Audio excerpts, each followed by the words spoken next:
How to leave a circle in Life360 app. Hello everyone, welcome to this channel.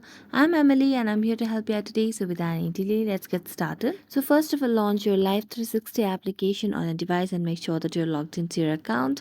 After logging into your account, it will lead you to the home screen of the Life360 application over here. So all you have to do is just go to the circle that you want to get out of or you want to leave. So right now I'm in the circle. You can choose the circle by tapping on this arrow button and then you'll be able to choose the circle.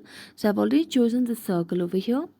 Now as I do that, you can see the gear icon beside the circle. So just tap on the gear icon and then tap on circle management.